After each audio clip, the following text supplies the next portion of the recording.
छात्रों, आज हम लोग बीकॉम पार्ट 3 अकाउंट ऑनर्स के 7वें paper income tax law and accounts की चर्चा करेंगे। हम लोग जैसा कि जानते हैं कि इनकम टैक्स के द्वारा सभी स्रोतों को, जो आय के स्रोत हैं, उन स्रोतों को 5 भागों में बांटा गया। 5 हेड भाग या 5 हेड में बांटा गया है। पहला इनकम फ्रॉम सैलरी, दूसरा इनकम फ्रॉम हाउस प्रॉपर्टी, तीसरा इनकम फ्रॉम बिजनेस और प्रोफेशन, चौथा इनकम फ्रॉम कैपिटल गेन और पांचवा इनकम फ्रॉम अदर सोर्सेज। आज इन 5 स्रोत में से जो दूसरा स्रोत इनकम फ्रॉम हाउस प्रॉपर्टी है, आज हम लोग उसकी चर्चा करेंगे। अब इनकम फ्रॉम हाउस प्रॉपर्टी क्या है? हम एक जैसा कि मकान संपत्ति से आए, हिंदी में इसकी हिंदी है। तो मकान संपत्ति अर्थात बहुतों के पास मकान है, कुछ के पास जो मकान है तो वे स्वयं रहते हैं।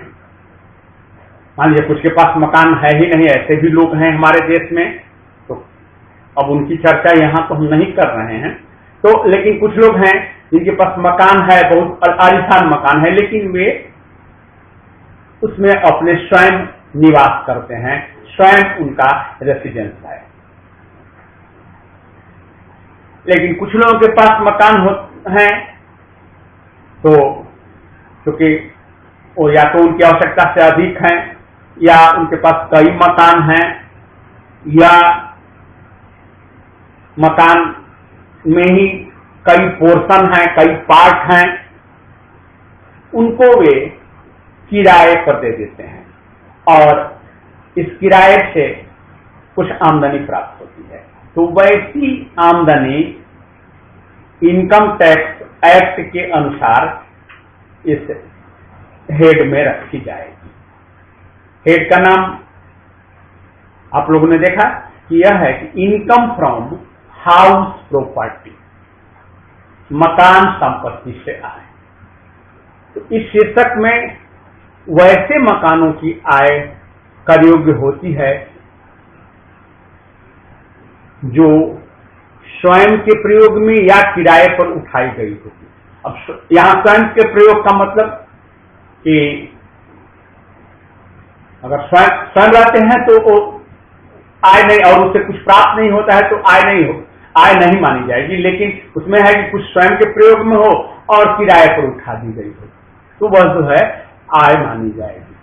साथ ही मकान से लगी हुई जमीन को किराए पर उठा दिया गया हो, जैसे मकान है, मकान के बगल में जमीन है, वहां पर हम उसको किराए पर दे दिए, किसी को चाहे पार्किंग के लिए दे दिए हों या अन्य कार्य हेतु दे दिए हों। मकान से सटा हुआ कोई बड़ा भूखंड हो, उसे हम खेल के मैदान के रूप में दे दिए हों और उससे किराया प्राप्त हो रहा हो, तो इन सबों की चर्चा की गई है। इनकम टैक्स एक्ट के सेक्शन 22 के अनुसार मकान संपत्ति से आय शीर्षक में करदाता के स्वामित्व वाले मकानों तथा उनसे लगी जमीनों के वार्षिक मूल्य पर आयकर लगता है। अब ध्यान दिया जाए कि करदाता के स्वामित्व वाले मकान और उनसे लगी जमीनों के वार्षिक मूल्य पर आयकर लगता है, किंतु संपत्ति के ऐसे भागों को छोड़ दिया जाता है जिन्हें वह स्वयं के द्वारा संचालित किसी ऐसे व्यापार या पेशे के लिए प्रयुक्त करता है जिसके लाभों पर आयकर लगता है। अर्थात अगर मान लीजिए उससे लगी हुई जो जमीन है उसको अपने व्यापार के लिए प्रयोग करता हो और उसको व्यापार के लिए वो जो है इनकम टैक्स देता है, तो वैसी स्थिति में कह रहा है कि उसको जो है यहाँ टैक्स नहीं लगेगा। लेकिन अगर ऐसा नहीं करता है तो जैसा कि हम लोग पूर्व में ही चर्चा किए कि तब जो है और उससे कुछ आमदनी होती है तो वैसी स्थिति में यह मकान संपत्ति से आय मानी जाएगी और उस पर टैक्स लगेगा। अब हम लोग मकान संपत्ति से आय के संबंध में कुछ इंपॉर्टेंट पॉइंट्स की व्याख्या करेंगे। Important points regarding income from house property. तो पहला इसमें चर्चा आती है कि मकान संपत्ति माने हाउस प्रॉपर्टी। हाउस प्रॉपर्टी से आय में मकान का किराया या मकान से लगी हुई भूमि का किराया शामिल है। यह दोनों हाउस प्रॉपर्टी के माना जाएगा, चाहे वो मकान हो या मकान से लगी हुई भूमि। इसमें है ध्यान देना है कि मकान या भवन का आश्रय। अब यहाँ मकान या भवन का आश्रय क्या है कि मकान के अंतर्गत रहने के मकान, कार्यालय के इस्तेमाल के लिए अथवा गोदाम के लिए भवन या दुकान के लिए, सिनेमा हॉल के लिए, लेक्चर हॉल तथा स्टेडियम आदि सभी शामिल होते हैं मकान। और मकान में जो है ये सारे जिस तरह के मकान को किराए के रूप में उठाया गया, ऐसा नहीं कि सिर्फ रहने के लिए ही नहीं। अगर किसी भवन को, किसी मकान को किसी व्यक्ति ने, चाहे वो दुकान के लिए, सिनेमा हॉल के लिए, लेक्चर हॉल के लिए या स्टेडियम के लिए, किसी भी रूप में उस मकान को किराए पर उठा दिया हो तो वह मकान संपत्ति से माने हाउस प्रॉपर्टी के अंतर्गत आएगी और उस पर होने वाली आय पर आयकर लगेगा। तो ये तो पहला हो गया कि मकान या भवन का आश्रय बताया गया।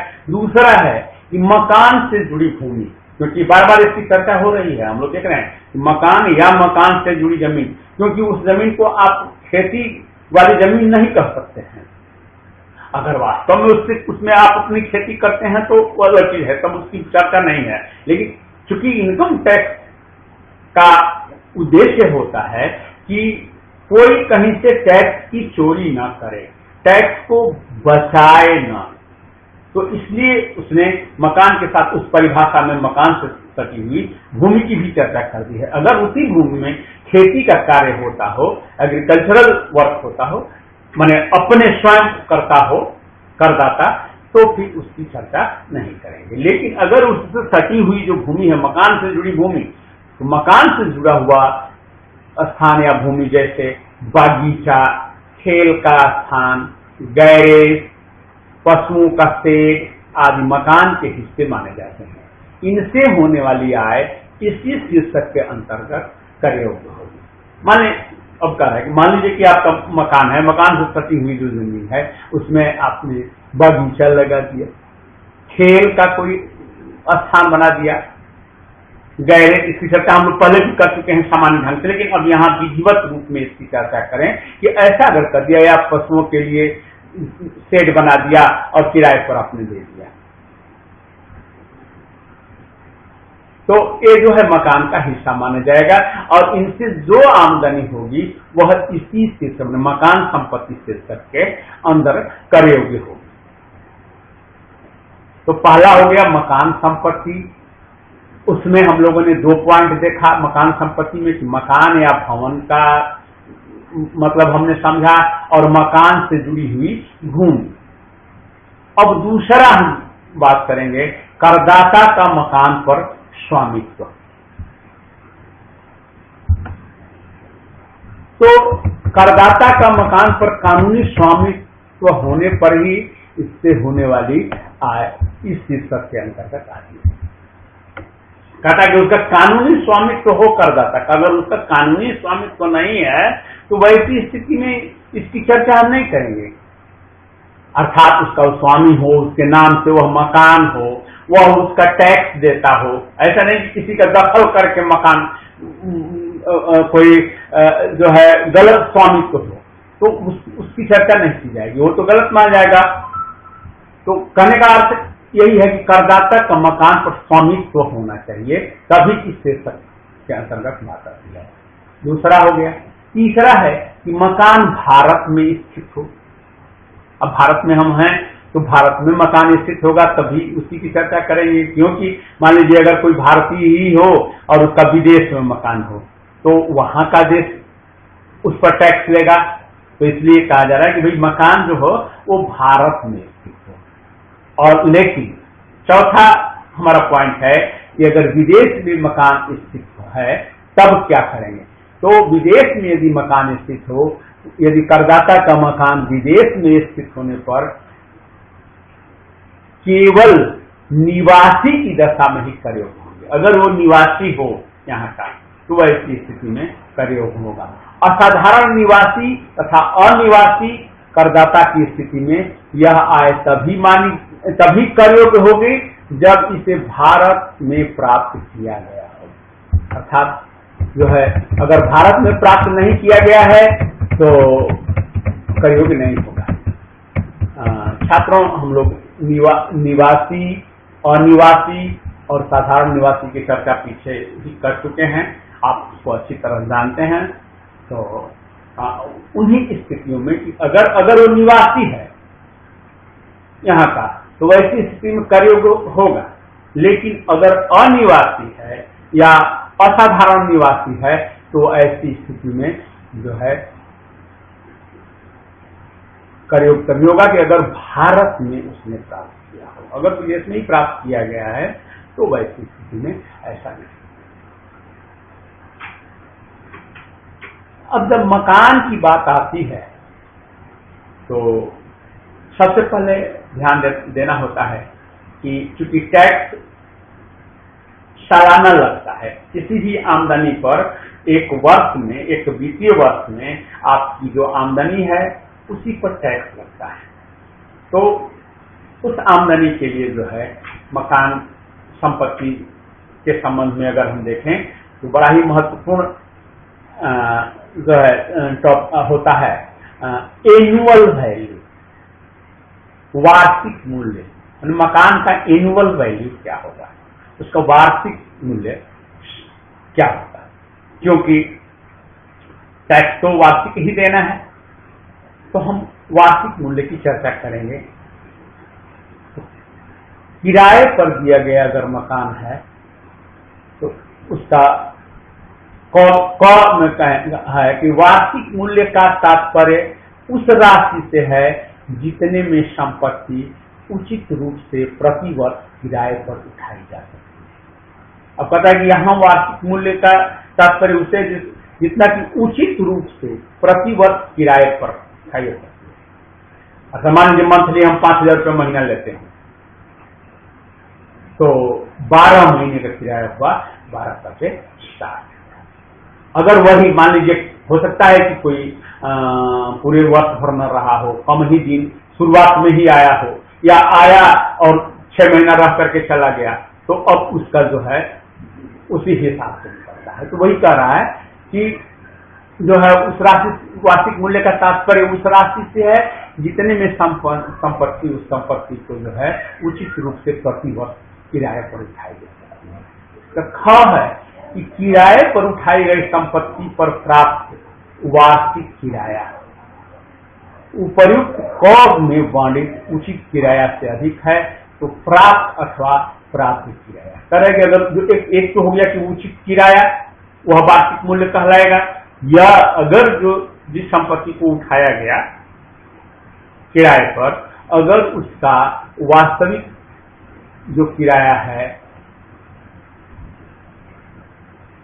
उचित किराए से अधिक हो तो जो किराया प्राप्त होगा तो प्राप्त होने वाला होगा वह वार्षिक मूल्य कहलाएगा। अब यहाँ बदल गया, यही ध्यान देना है इसमें।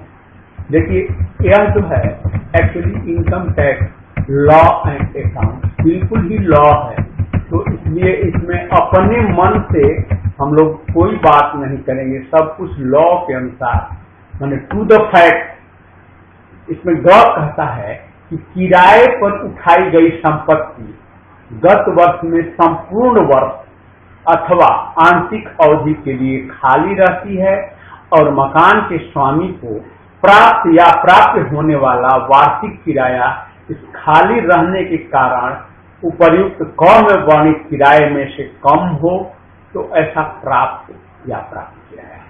और फिर वही बात आ गई कि अगर मान लीजिए कि बीच कुछ अवधि में वो मकान खाली रहा, संपूर्ण वर्ष खाली रहा, कोई बात नहीं, या आंशिक अवधि अर्थात 2 महीने, 3 महीने, 4 महीने, इसमें जो भी हो वो आंशिक अवधि के लिए खाली रहता है और मकान के स्वामी को प्राप्त या प्राप्त होने वाला वार्षिक किराया जो है, क्योंकि मकान खाली रहा तो इसके कारण जो है जो क में हम लोगों ने किया था उचित किराया, अगर उसमें वर्णित किराए से कम है तो ऐसा प्राप्त या प्राप्त किराया, अगर कम है तो कम, क्योंकि हम लोगों ने ख में देखा कि अगर अधिक है उचित किराए से तो वह होगा, लेकिन इसमें कहता है कि अगर उचित किराया, मान लीजिए उचित किराया मकान का वार्षिक जो है वो 60,000 रुपया है उचित किराया, और हमने 5,000 रुपया मंथली रेंट पर हमने किराया दिया है मकान, और उसमें मकान जो है 2 महीने तक खाली रहा, तो किराया कितना प्राप्त हुआ? 12 तो 60,000 हुआ, लेकिन 2 महीने का किराया नहीं मिला अर्थात 10,000 नहीं मिला, तो किराया कितना प्राप्त हुआ? 50,000। इसलिए कह रहा है कि अगर ऐसा होता है आंशिक रूप से खाली हो मकान, तो वैसी स्थिति में जो है जो किराया है वही माना जाए, जो वास्तविक जो प्राप्त मूल्य है वही माना जाएगा, तो 50,000 इसका वार्षिक मूल्य हो जाएगा। अब हम चर्चा करेंगे कि कैसे हम इसकी गणना, कैसे कंप्यूटेशन करते हैं, एनुअल वैल्यू का कंप्यूटेशन कैसे करते हैं। ये तो एनुअल वैल्यू की हम लोग चर्चा की कि एनुअल वैल्यू क्या है, तो कंप्यूटेशन कैसे करेंगे। तो आयकर अधिनियम के अनुसार मकान का वार्षिक मूल्य वह मूल्य है जो मकान जो है नगरपालिका करों को घटाने के बाद शेष आता है। वार्षिक मूल्य वह मूल्य है जो मकान के रूप में नगरपालिका करों को, क्योंकि मान करके चला जा रहा है कि अगर मकान आपका होगा नगरपालिका क्षेत्र में, नगर निगम के क्षेत्र में, जहां भी हो, तो वहां मकान पर टैक्स लगता है, तो वो जो टैक्स है वो टैक्स घटाने के बाद जो शेष आता है वही वार्षिक मूल्य कहलाता है। वार्षिक मूल्य की गणना निम्न प्रकार की जाती है। पहला, सर्वप्रथम मकान का सकल वार्षिक मूल्य ज्ञात किया जाएगा। दूसरा, उपर्युक्त सकल वार्षिक मूल्य में से मकान के स्वामी द्वारा मकान के संबंध में वास्तव में चुकाए गए नगरपालिका करों को घटाया जाएगा, वही हमारा जो है वार्षिक मूल्य कहलाएगा।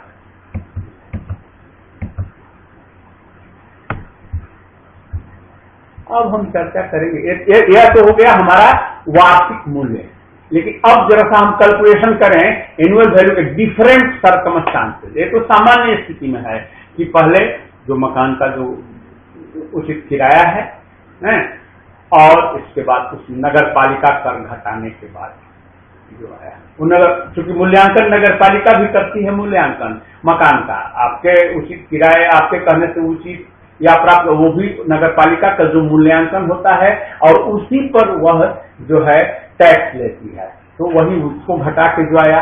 अब हम बात चर्चा करेंगे कि calculation of annual value different circumstances, विभिन्न परिस्थितियों में एनुअल वैल्यू की हम गणना कैसे करेंगे, इसका कैसे कंप्यूट करेंगे, कैसे इसको कैलकुलेट करेंगे।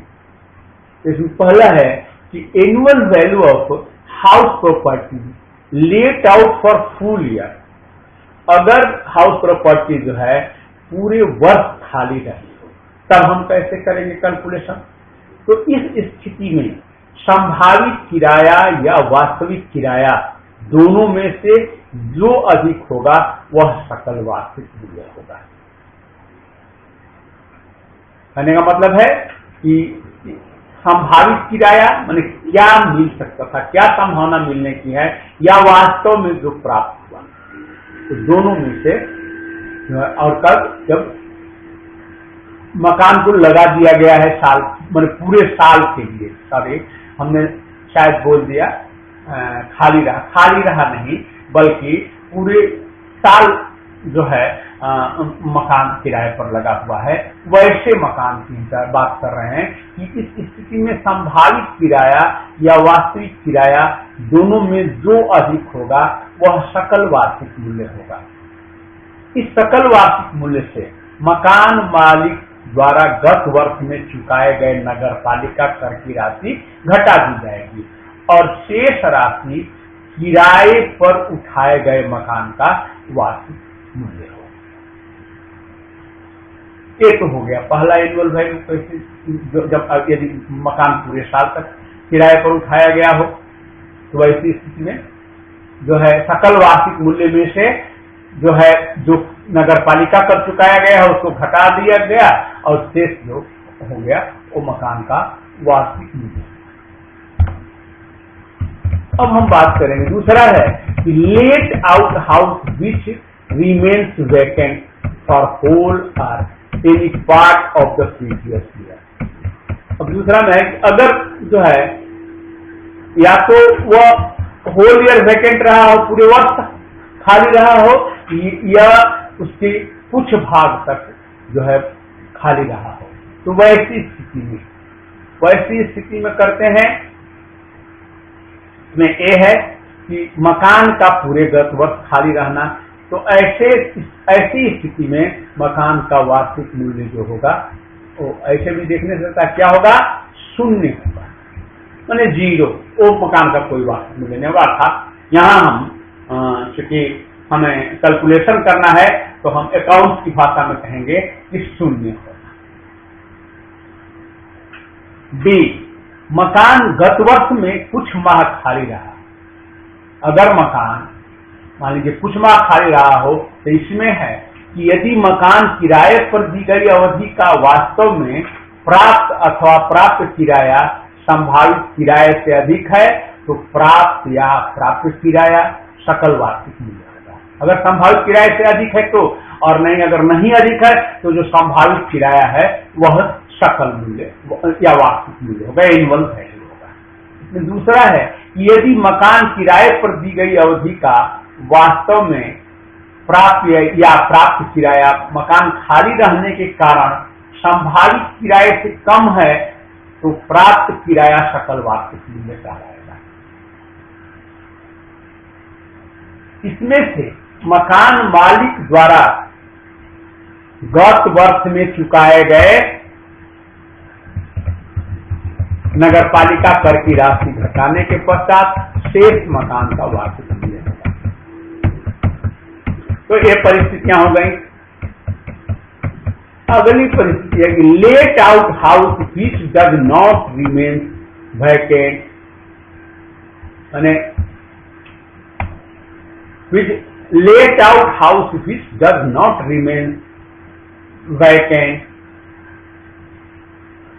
During any part of previous year but there is unrealised rent. कहता है कि वैसा मकान जो remain vacant during any part of the previous year, किसी पार्ट में जो खाली नहीं रहा है लेकिन किराया नहीं प्राप्त हुआ है। मकान तो पूरे वर्ष तक किराए पर दिया गया लेकिन किराया वही करेंगे, देयर इज अनरियलाइज्ड रेंट, कुछ किराया है जो वसूल नहीं हो पाया, प्राप्त नहीं हुआ। तो इसमें पूर्व की प्रावधान जैसा किया जाएगा, इसमें निम्न को घटा दिया जाएगा। पहले बाकी तो जो स्थितियां हैं वो जैसे पूर्व में किए वैसे करेंगे, लेकिन क्या घटाएंगे, तो ये गत वर्ष में चुकाया गया नगर पालिका कर और बी में अप्राप्त किराए की राशि, जितना किराया नहीं मिला है उतना घटाया जा सकता है। अगर पिछले वर्ष में नहीं मिला है तो उतना घटा देंगे, लेकिन यह इनको छूट नहीं है। हम लोग एक करदाता के रूप में समझें, यहाँ तो अभी हम विद्यार्थी हैं लेकिन कल करदाता भी हम हो सकते हैं, तो उस रूप में हमको यह समझना है कि यह जो प्राप्ति है भले ही पिछले वर्ष की है, नहीं मिली इसलिए हमने यहाँ इसको घटा दिया, इतना इनको डिडक्शन हमने दे दिया, या इनकम टैक्स हमने क्या इनकम टैक्स ने दे दिया। लेकिन नेक्स्ट ईयर अगर इस साल में यह प्राप्त हो जाता है तो नेक्स्ट ईयर इनके पूरा एक साल का किराया और प्लस यह जो अनरियलाइज रेंट है वह भी इनकी आमदनी में जुड़ जाएगा। इससे एक वंचित नहीं, चलो हमको तो मिल गया फ्री में, अब जब मिलेगा तो ध्यान नहीं। वो हमेशा इनकम टैक्स हमेशा ध्यान में रखेगा कि आपको देना है। आपके यहाँ आपने अपना बकाया ध्यान में रखा कि नहीं, मेरा बकाया है, मेरे किराएदार ने नहीं दिया है, मेरे रेंटर ने नहीं दिया है।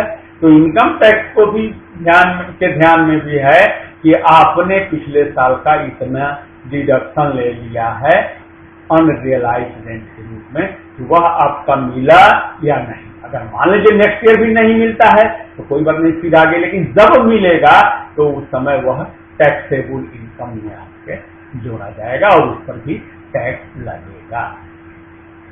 तो ये हो गया। अब बात करेंगे, ये तो हो गया एनुअल वैल्यू, कैसे हम एनुअल वैल्यू को का कंप्यूटेशन करेंगे, कैसे उसका कैलकुलेशन हम लोगों ने किया है, क्योंकि यह बड़ा ही इंपॉर्टेंट है। इसमें एनुअल वैल्यू बड़ा इंपॉर्टेंट पार्ट इसका है। तो अब इसके बाद हम चर्चा करेंगे डिडक्शन, क्या क्या कटौतियां मकान, तो आय की बात हम लोगों ने किया कि मकान संपत्ति से कितनी आय हुई, तो उस आय में सिर्फ वहां डिडक्शन सिर्फ एक नगर पालिका कर की बात हम लोग किए थे कि नगर पालिका कर वो तो चूंकि मकान मालिक उसी समय चुकाता है इसलिए उसकी छूट मिल जाती है। लेकिन आगे अन्य क्या क्या कटौतियां होंगी अब हम इसकी चर्चा करेंगे।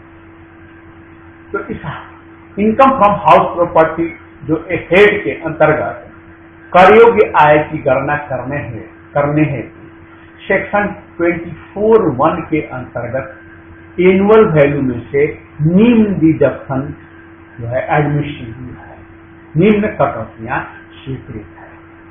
पहली कटौती है हमारी, क्या मिलती है, तो पहली कटौती मिलती है स्टैट्यूटरी डिडक्शन, वैधानिक कटौती या इसे मानक कटौती भी कहा जाता है।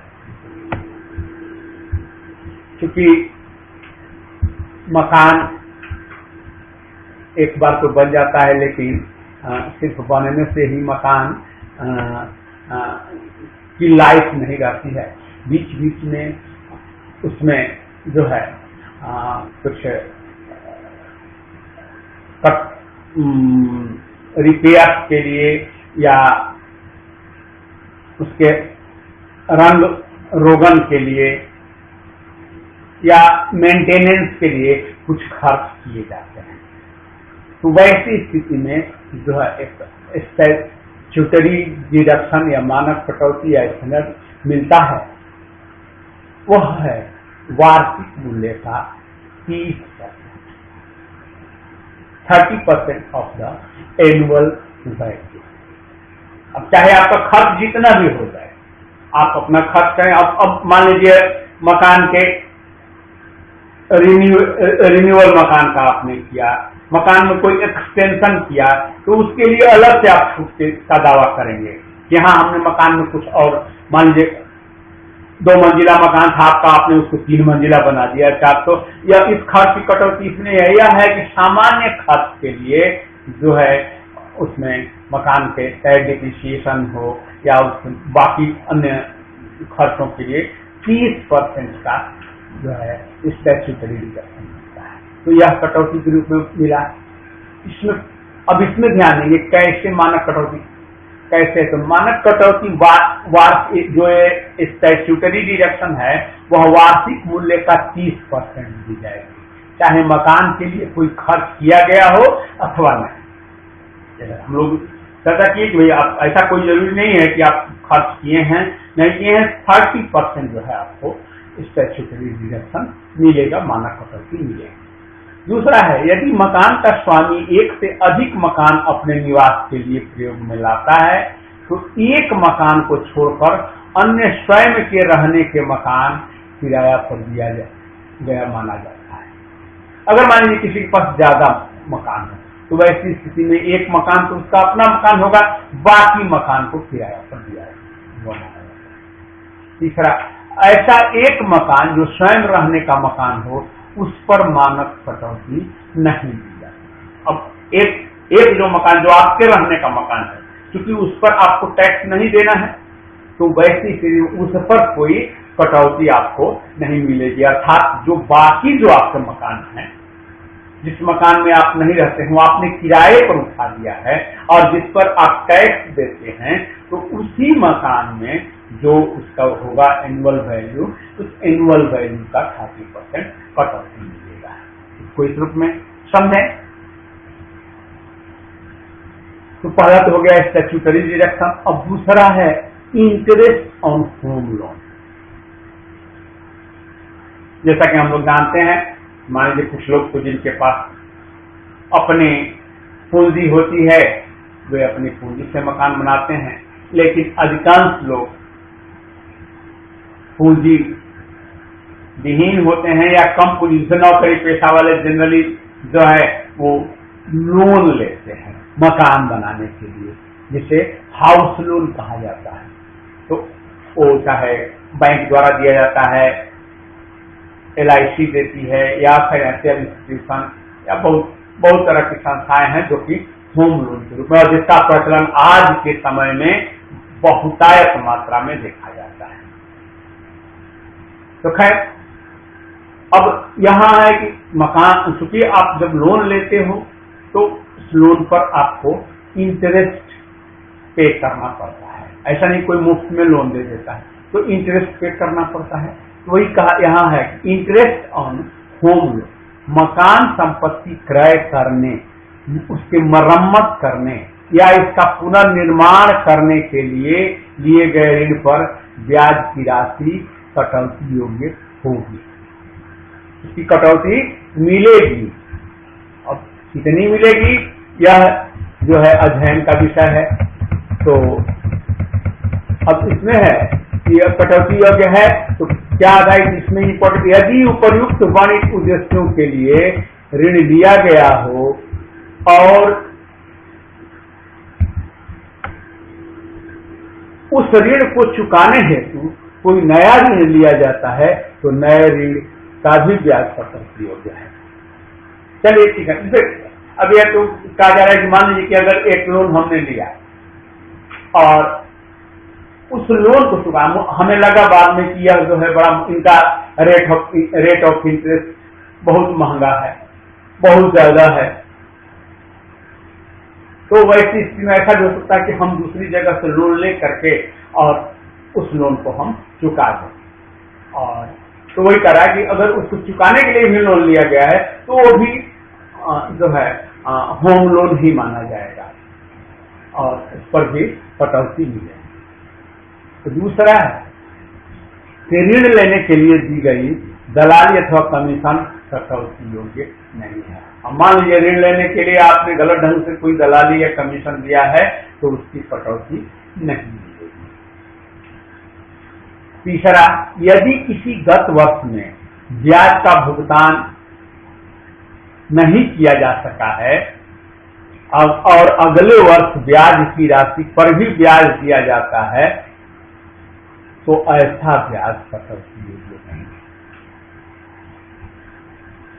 क्योंकि मकान संपत्ति से आय की गणना करते समय ब्याज की राशि की कटौती स्वीकृत है, चाहे ब्याज दिया गया हो अथवा नहीं। अब ध्यान दीजिए, अब यह कह रहा है कि यदि किसी गत वर्ष में ब्याज का भुगतान नहीं किया गया,